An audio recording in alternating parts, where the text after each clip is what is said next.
We are the Punny Buddies! And speaking of Under the Sun, this will be a new segment of Trash It Out, where we'll be asking you to talk about anything you want under the sun. It's like mostly it's about complaints and all that, because that's what Singaporeans do best. So we welcome people to tweet us about what they like or they dislike or what they annoys them. Yep. So right now, the first thing that annoys us so much is you want to get off a bus stop and then someone behind you is like pushing past you and trying to, like, they didn't know you're getting off, but you are getting off, so why do you have to like be so impatient and like wanting to go out first? So they'll like rush past you and then like you feel, I don't know, I feel like after we're getting off the same stop. Okay, it's okay if you walk to the door, then we understand that you're getting off, but things that if it's super crowded, it's like I'm also getting off, don't try and squeeze over me. Yes. And get off because I'm getting off too. Can we just like wait till the door is open? Okay, that aside, we'll talk about the second one, which is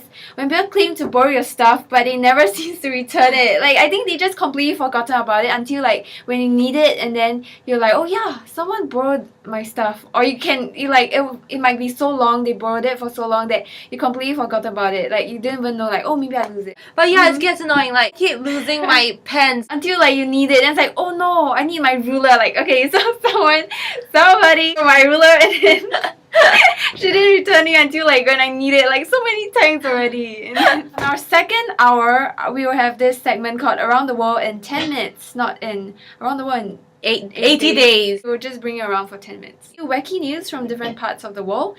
And then the first one will be in Korea. I'm trying a Korean accent. Cruise on dry land is Korea's very own unique cruise ship hotel. So have you ever wished you could experience a cruise without the motion sickness or like the fear of like being in like a Titanic, you know? So step aboard this Star Cruise hotel, where it's a tourist attraction designed and built to emulate the cruising for the seasick. So from afar, it actually looks like a ship washed up ashore on top of a cliff. The structure is actually built there since 2002, and for tourists who don't have funds or time to go on an actual cruise, believe it or not, the Sun Cruise Hotel is one of the most popular tourist attractions in South Korea.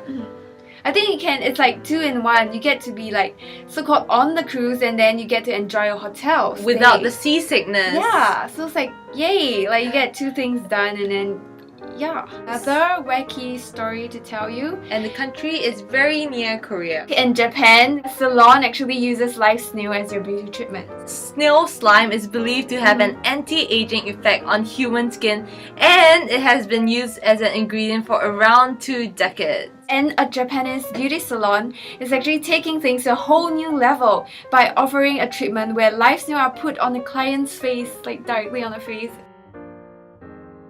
For a lot of women, it's really gross, like having snails crawling all over your face. Imagine it like on the floor, and like I wouldn't even touch it. Why would I want it on my face? I would walk one circle around just to get away from it. So this treatment is cost $241, and it's only consists of 4 snails and for 60 minutes long. For the ladies out there, will you consider putting 4 snails on your face for 60 minutes or 60 minutes? An hour. So if it starts crawling and it's itchy, it's like, nope, not gonna happen for me. Not gonna happen for me either. So right now, we'll move on to our next segment, which is called Snip Snap Fun Facts. And the first fun fact would be that actually Baskin-Robbins once made ketchup flavored ice cream. Watching horror movies can actually burn up to 200 calories, same as a half-hour walk. And as we move along to our last segment of our show, which is Tickle Me Funny Bones, we are gonna tickle your funny bones. What did Lizard A say to Lizard B when Lizard B fell off the wall? The answer would be... Thank you for tuning in. And we are the Punny Buddies with Amanda and Carissa.